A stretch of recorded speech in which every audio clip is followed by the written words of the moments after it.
The 2026 Triumph Scrambler 900 looks like it's just about to turn off and hit a dirt road at the drop of a hat. It looks primed, it looks ready for it. But most of these bikes will spend their lives dodging potholes rather than tackling anything properly off-road. So the real question is the Scrambler 900 just all about the looks, or can it actually deliver on the ride? That is what I want to find out today. So come along with me as I throw my leg over this beast and give it a good ride.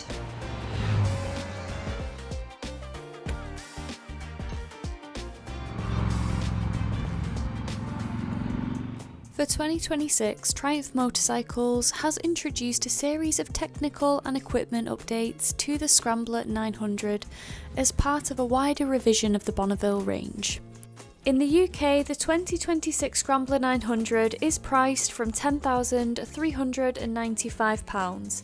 The standard colour is urban grey, while two premium paint options, mineral grey and matte khaki green with matte phantom black detailing, are available at an additional cost of £500. While the overall design and proportions remain consistent with previous models, the Scrambler 900 receives changes to its frame, suspension, braking system, wheels, electronics and rider interface. The motorcycle now uses a revised steel frame, which is narrower at the rear, paired with a cast aluminium swing arm. Alongside this, suspension has been upgraded to 43mm Showa upside down forks at the front and piggyback Showa rear shocks, replacing the previous conventional setup. Braking hardware has also been updated with the addition of a radially mounted front brake caliper and a larger front disc, replacing the earlier axle mounted arrangement. The Scrambler 900 now features lightweight aluminium wheel rims, replacing the previous steel rims. These changes reduce unsprung mass and contribute to altered handling characteristics compared with the outgoing model. Electronics have been expanded for 2026. The Scrambler 900 now includes lean-sensitive, optimised cornering ABS and traction control as standard, using data from a 6-axis IMU.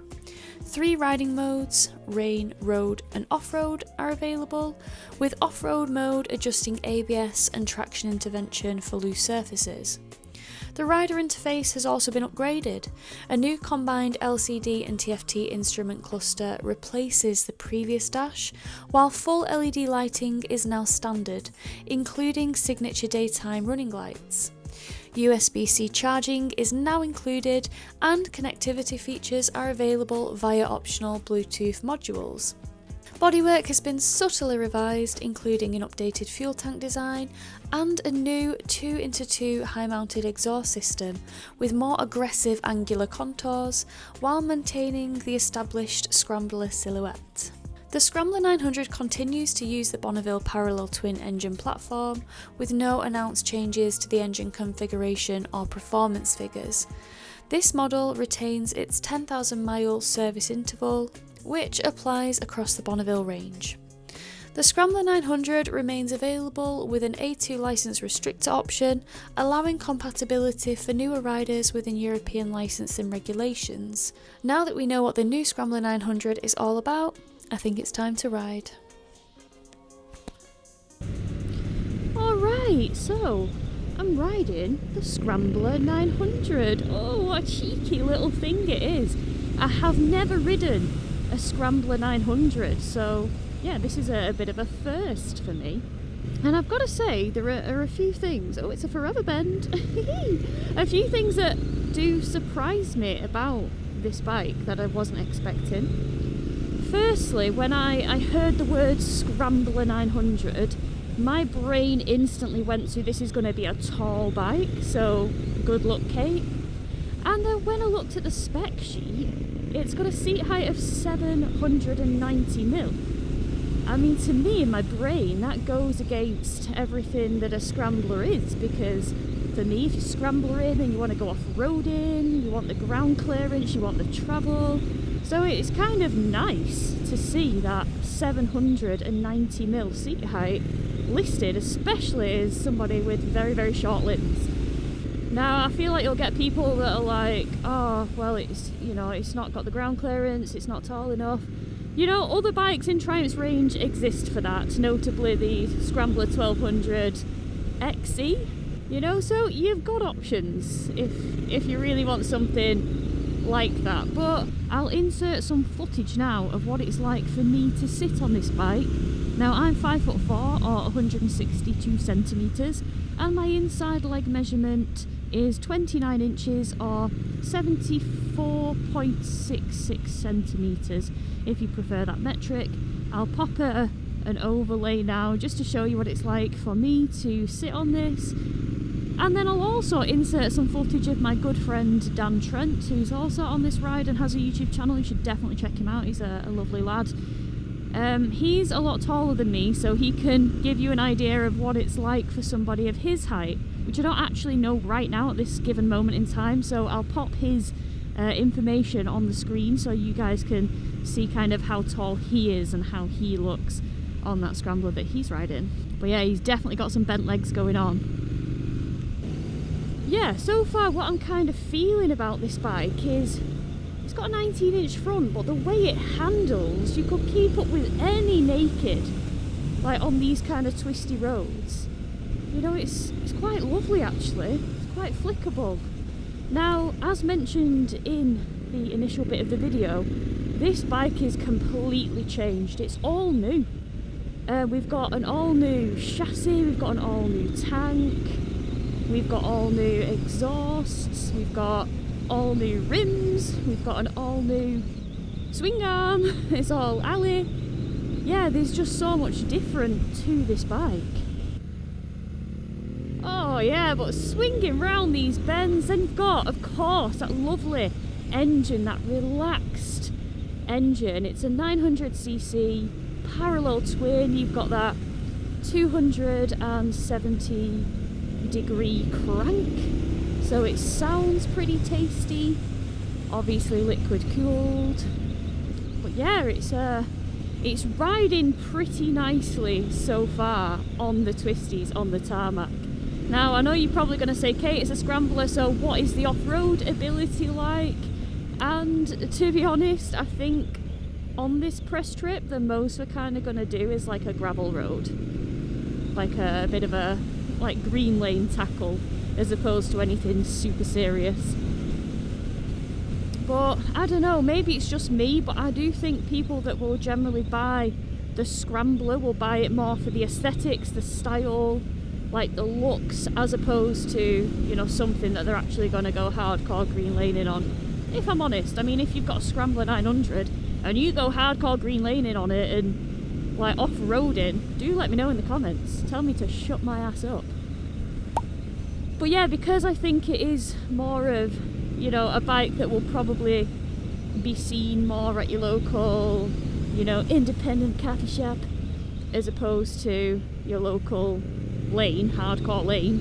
For this kind of riding to and from said coffee shops, oh, it's a dream, and it looks amazing and it sounds pretty good as well. Ugh. Now, one of the things with the 900 range, we've got 5 gears, not 6. But one of the beautiful things about this engine is that the torque is delivered so low through the revs, like in the revs, early on, immediately.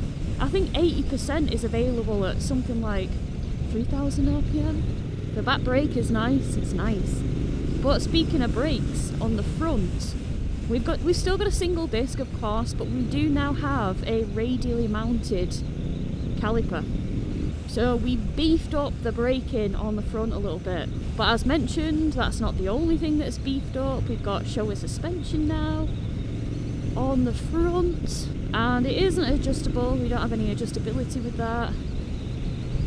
So as always, when it comes to bikes with, you know, no adjustability, if you're more on the heavier side or even on the lighter side, you know, it's always good to test ride these bikes to see if you could live with the suspension how it is out the box.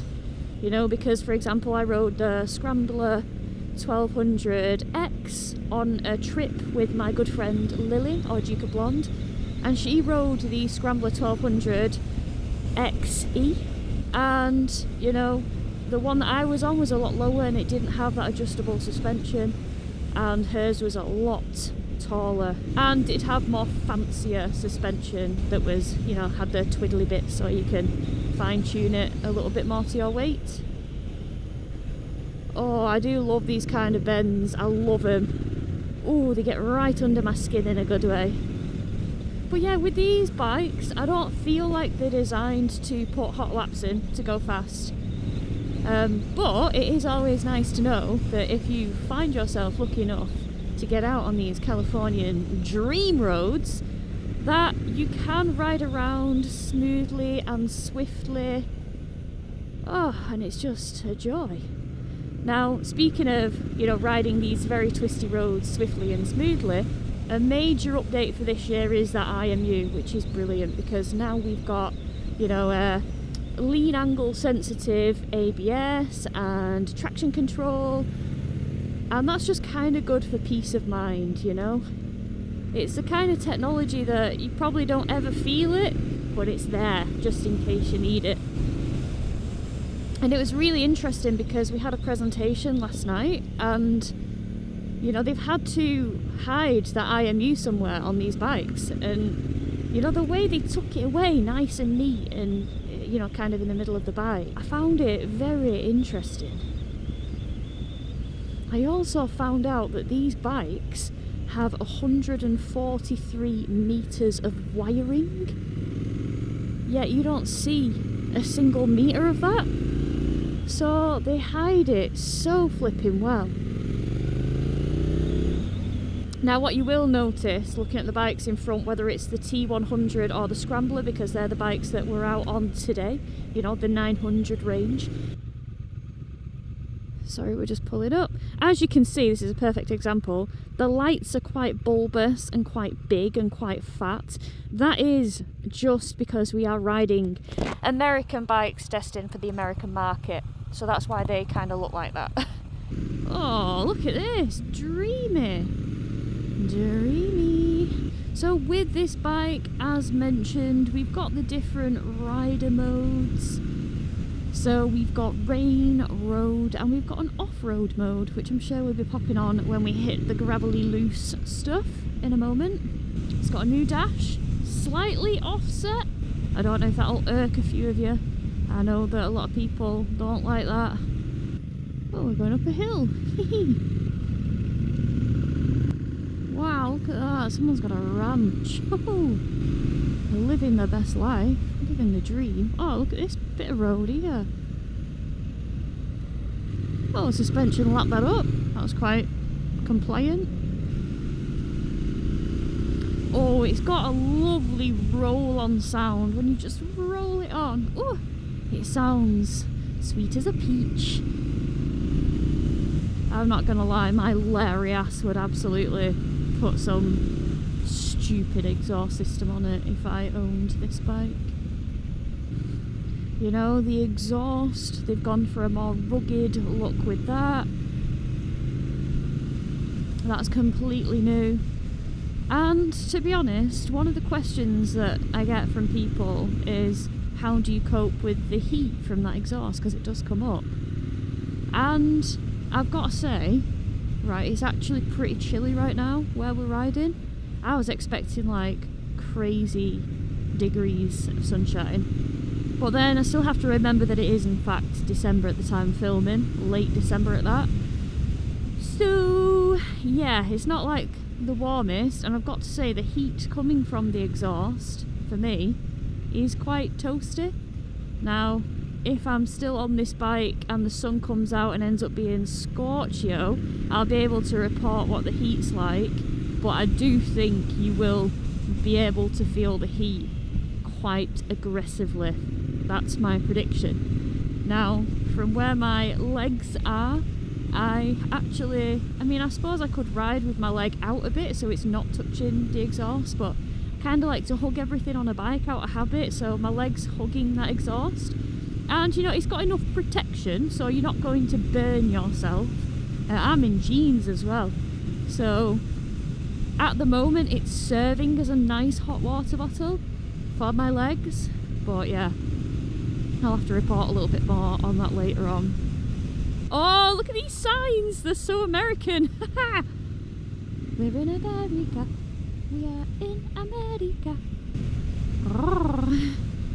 It's quite good at, you know, just gliding over potholes, I would say. I do love how kind of lazy it feels as a bike. Like lazy in the sense that you don't have to have it screaming constantly. You do have to work your gears a little bit more than say the 1200s, given the fact that you've got 64.1 horsepower. But you do have 80 newton meters of torque, so we've got more torque than we do bhp. And it makes it a real fun ride for that reason. Oh, when you roll on that bar. Sounds great. One thing I don't think I'm quite sold on, if I'm being honest, is the stand-up riding position. Tried a little bit on the road before as we were getting out of Oceanside and into all this good stuff. But yeah, standing up, like I'm standing up now, and to me, the exhaust gets in the way a little bit. I'm not a massive fan. Yeah, not a fan. And weirdly, I don't think I noticed it from memory on the Scrambler 1200X that I did a trip on. I don't remember it. So, I don't know. I asked Dan, I said, how do you find the exhaust on your leg? He was like, no, absolutely fine. So, I'm starting to think that it's potentially a me problem. But to me, it's not just the exhaust side that's a little bit uncomfy when I stand up, it's the left side as well. So yeah, jury's out on a stand-up riding position. But then again, like I said, I don't personally think many people that buy the Scrambler will actually do much scramblering, if I'm being honest. Maybe I'm wrong, like I say. Maybe I am wrong. Oh, it's just charming. It's elegant, it's charming, it is a joy to ride in the Swisties, I've got to say. Oh my days, we are high up. Oh, and it's getting warmer now. It is getting warmer, it would seem. But yeah, I do believe that 19-inch rim is, you know, a little bit of best of all worlds, really. So it can, you know, handle nicely and compliantly on the road, but also you could dabble in a bit of scramblering if that's what you wanted to do.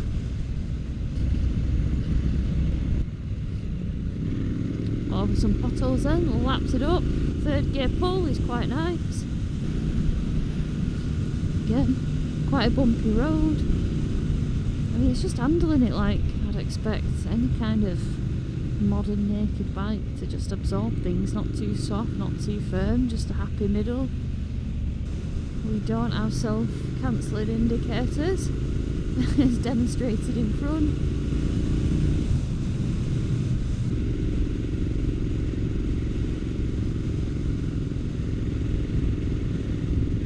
You know, I'm in 5th gear, so I'm in top, and you know, we're not going to win any races, but it's chugging up. I'm going to drop down again. This is quite a hill, I need to keep dropping. That was a bigger hill than I anticipated, to be fair. Yeah, I was very much in the wrong gear for that. I suppose that comes with not riding the 900s in a while. Oh, twisties for the next 4 miles, say less. It would be great though if we didn't have these cars in front of us. Look at this road. Look at this road. Whoa. Oh my days. That's fantastic. Wow. Oh my god. That is breathtaking. That's one of the most special views I've seen in a long time. And I've seen some special views. Oh, guys, how beautiful is that? Oh, it handles so nicely. Oh, a Cybertruck. A big truck. An even bigger truck. Get it all in America.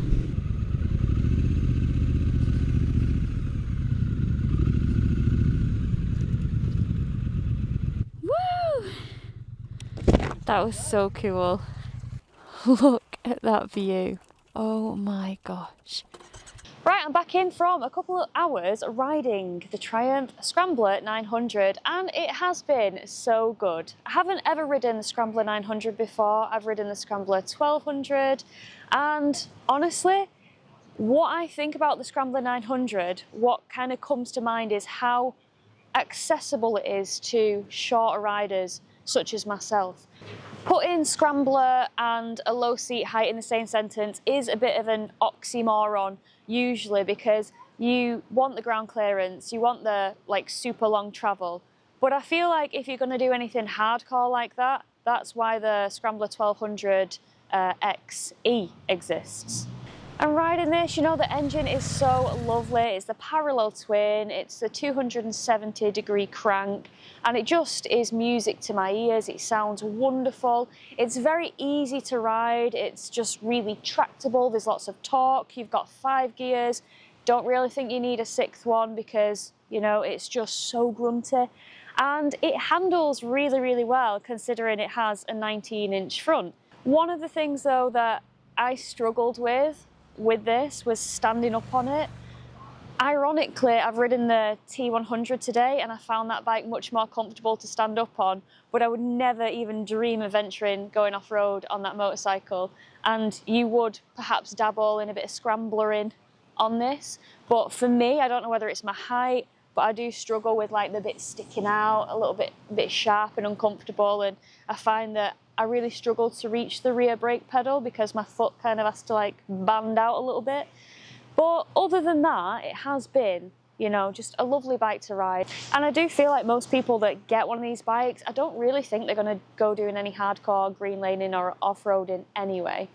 So to end this vlog, I'm going to put my pros and my cons on the screen right now. So if you want to kind of digest them, feel free to pause and peruse at your leisure. But yeah, I really, really hope you have enjoyed this vlog. I've enjoyed filming it. It's great to see Triumph just completely changing and transforming the Scrambler 900, even if it doesn't look like it on first glance. Just so much is new, as mentioned earlier on in the video. And yeah, they've put some real thought into this bike, and I do appreciate that. Well, team, I hope you have enjoyed this vlog. Do you like the Scrambler 900? If you do, let me know in the comments below. And I'll catch you all on the next video. All right, take care. Bye.